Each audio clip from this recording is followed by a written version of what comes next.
জনগণের সঙ্গে থাকুন, জনগণকে সঙ্গে রাখুন, জনগণের সাথে থাকুন, জনগণকে সাথে রাখুন। মানুষ আমাদের উপর আস্থা রাখতে চাইছে, আমাদের উপরে অর্থাৎ বাংলাদেশ জাতীয়তাবাদের উপরে। মানুষ অর্থাৎ দলমত নির্বিশেষে সাধারণ মানুষ যারা ভোটার এই দেশের, তারা বিএনপির উপরে আস্থা রাখতে চাইছে। এই আস্থা যদি নষ্ট করার জন্য কেউ কোনো কাজ করে, এমন কোনো কাজ করে যেটাতে আস্থা নষ্ট হবে, তাহলে ভাই তাকে তো আমাদের পক্ষে, আমার পক্ষে টানা সম্ভব না, টানবো না আমি তাকে শেল্টার আমি দেব না। এখানে দলকে স্বার্থপর হতেই হবে। কোনো ব্যক্তির কারণে, কোনো নেতার কারণে, কোনো কর্মীর কারণে যদি মানুষের আস্থা নষ্ট হয়, তাকে আমরা ওন করতে পারবো না। বিকজ আমরা বহু ঝড় ঝঞ্ঝার ভিতর দিয়ে আজ এখানে এসে দাঁড়িয়েছি, বহু অত্যাচার নির্যাতনের ভেতর দিয়ে এখানে এসে দাঁড়িয়েছি আজকে আমরা। কাজেই আমাদের পক্ষে আর সম্ভব না যে কেউ নিজের বিষয়, নিজের স্বার্থ নিয়ে এমন কিছু করবে যেটা দলের স্বার্থকে আঘাত করবে, ক্ষতিগ্রস্ত করবে, তাকে আমাদের পক্ষে টানা সম্ভব না। হ্যাঁ, অনেকে ইদানিং কিছু কিছু লোক বলার চেষ্টা করে যে দেখুন আপনারা নয় কি করছেন, আমাদের মধ্যে কেউ কেউ করেছে, কোনো কোনো সদস্য ভুল করেছে, বিভ্রান্ত হয়েছে, কিছু কিছু আপত্তিকর কাজ করেছে, আমরা আমাদের দলের সাথে তার সম্পর্কটা ছিন্ন করেছি। এতে কি হবে কেউ কেউ বলে, এতে কি হবে সেটা হচ্ছে পরের ব্যাপার, কিন্তু আমি আমার অবস্থান পরিষ্কার করেছি। হ্যাঁ, হয়তো সবগুলা ব্যাপার আমরা এরকম আরো কেউ কেউ করছে, আমরা হয়তো সবগুলা ব্যাপার অ্যাড্রেস করতে পারছি না।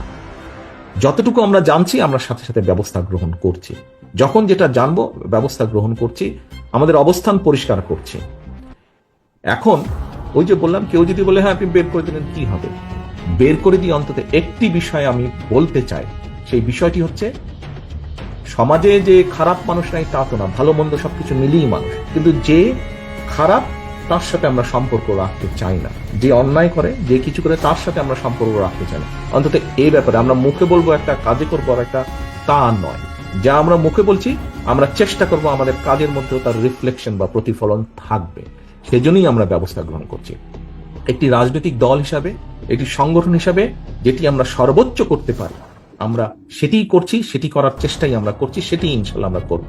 এখন আমরা যদি আজকে সরকারে থাকতাম তাহলে আমরা যেটা করতে পারতাম, যারা এসব কাজ করছে দলের সাথে তাদের সম্পর্ক আমরা ছিন্ন করতাম, তো অবশ্যই একই সাথে দেশের আইন অনুযায়ী আমরা তাদের বিরুদ্ধে ব্যবস্থা গ্রহণ করতে পারতাম। কিন্তু সেই অবস্থানে এই মুহূর্তে আমরা নেই, সেই অবস্থানে এই মুহূর্তে আমরা নেই। কাজেই সেই অবস্থানে যদি ইনশাল্লাহ আমাদের যাওয়ার সুযোগ হয়, আজকে যেমন শুধু দলের সাথে সম্পর্ক ছিন্ন করছি, এর পরবর্তীতে সরকারি অবস্থানে থাকলে তখন যেহেতু আমাদের একটি সুবিধা থাকবে, অন্যায়কারী যেই হোক না কেন আমরা মুখে যেটা বলি আমরা সেটা বাস্তবায়নের চেষ্টা করব।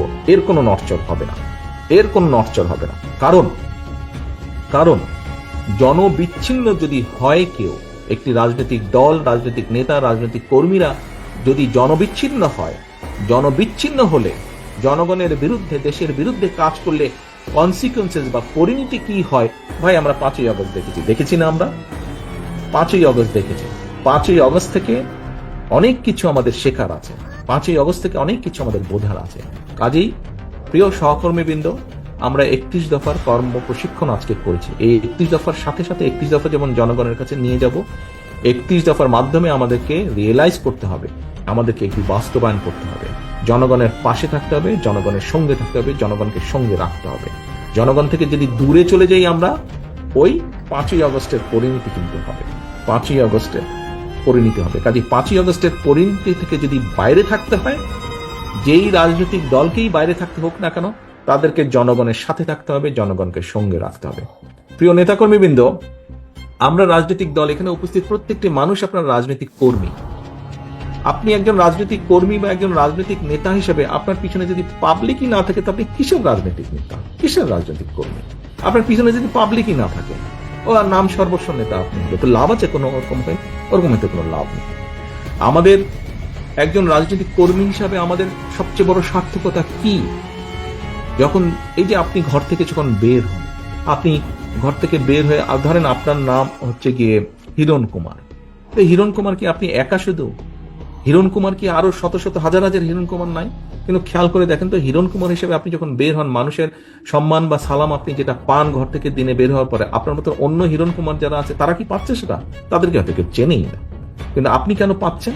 আপনি এই জন্য পাচ্ছেন যে আপনি এই দলের একজন নেতা, সেই জন্য কিন্তু আপনি সম্মান পাচ্ছেন, মানুষের 10টা মানুষের সালাম পাচ্ছেন। এখন ভাই কথাটা হচ্ছে যে 10টা মানুষ কেন সালাম দিচ্ছে? 10টা মানুষ সালাম দিচ্ছে যে আপনি বিপদে আপদে হোক বা তার ভবিষ্যৎ নিয়ে আপনি কাজ করেন, চিন্তা করেন। কিন্তু আপনি যদি এমন কিছু করেন যেটা তাকে আঘাত করবে, দুঃখ দিবে, আপনার পেছন থেকে সরে যাবে, আপনার পিছনে এখন আপনি সালাম পান, আপনি বের হলে মিছিল করলে সে এসে মিছিলে হয়তো অংশগ্রহণ করে, হয় মধ্যে থেকে বা পিছনে থেকে একজন সমর্থক হিসাবে।